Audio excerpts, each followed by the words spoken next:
Chaque jour, Charles et Carole vous présentent la leçon de l'école du sabbat.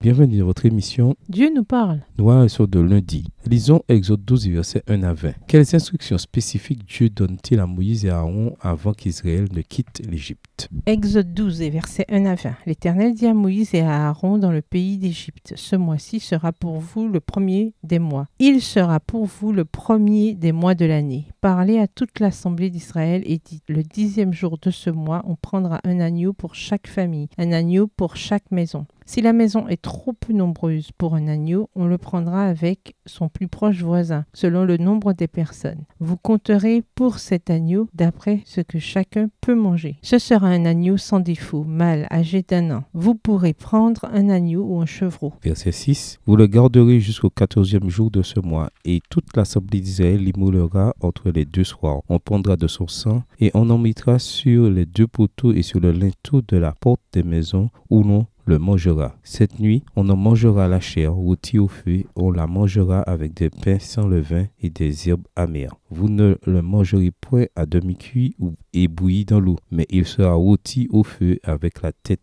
les jambes et l'intérieur. Vous n'en laisserez rien jusqu'au matin, et s'il en reste quelque chose le matin, vous le brûlerez au feu. Verset 11. Quand vous le mangerez, vous aurez vos reins sains, vos souliers aux pieds et votre bâton à la main, et vous le mangerez à la hâte. C'est la Pâque de l'Éternel. Cette nuit-là, je passerai dans le pays d'Égypte et je frapperai tous les premiers-nés du pays d'Égypte, depuis les hommes jusqu'aux animaux, et j'exercerai des jugements contre tous les dieux de l'Égypte. Je suis l'Éternel. Le sang vous servira de signe sur les maisons où vous serez. Je verrai le sang et je passerai par-dessus vous. Et il n'y aura point de plaie qui vous détruise quand je frapperai le pays d'Égypte. Vous conserverez le souvenir de ce jour et vous le célébrerez par une fête en l'honneur de l'Éternel. Vous le célébrerez comme une loi perpétuelle pour vos descendants. Pendant 7 jours, vous mangerez des pains sans levain. Dès le premier jour, il n'y aura plus de levain dans vos maisons, car toute personne qui mangera du pain levé du premier jour au 7e jour sera retranchée d'Israël. Verset 16. Le premier jour, vous aurez une sainte convocation, et le 7e jour, vous aurez une sainte convocation. On ne fera aucun travail ces jours-là. Vous pourrez seulement préparer la nourriture de chaque personne. Vous observerez la fête des pains sans levain, car c'est en ce jour même que j'aurai fait sortir vos armées du pays d'Égypte. Vous observerez ce jour comme une loi perpétuelle pour vos descendants. Le premier mois, le 14e jour du mois, au soir, vous mangerez des pains sans levain jusqu'au soir du 21e jour. Pendant 7 jours, il ne se trouvera point de levain dans vos maisons, car toute personne qui mangera du pain levé sera retranchée de l'assemblée d'Israël, que ce soit un étranger ou un indigène. Vous ne mangerez point de pain levé dans toutes vos demeures, vous mangerez des pains sans levain.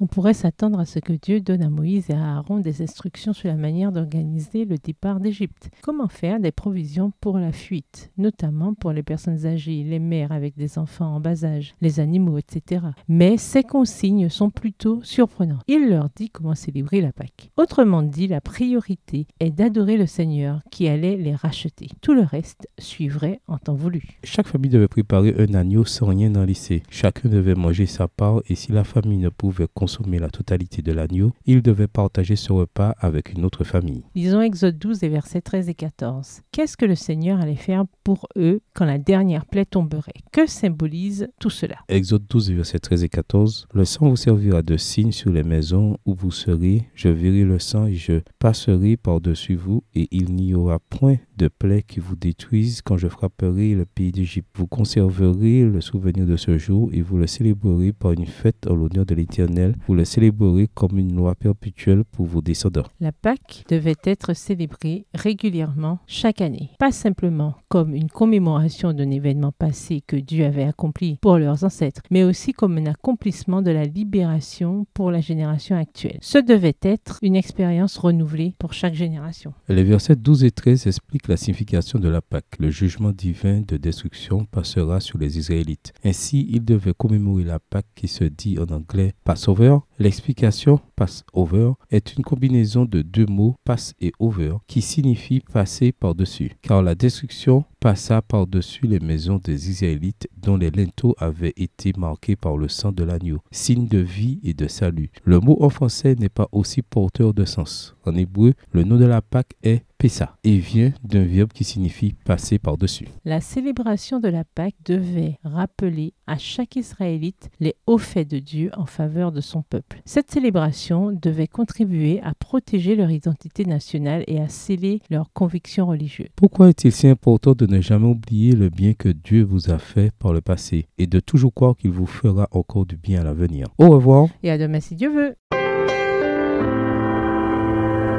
Dieu nous parle. Chaque jour, Charles et Carole vous présentent la leçon de l'école du sabbat.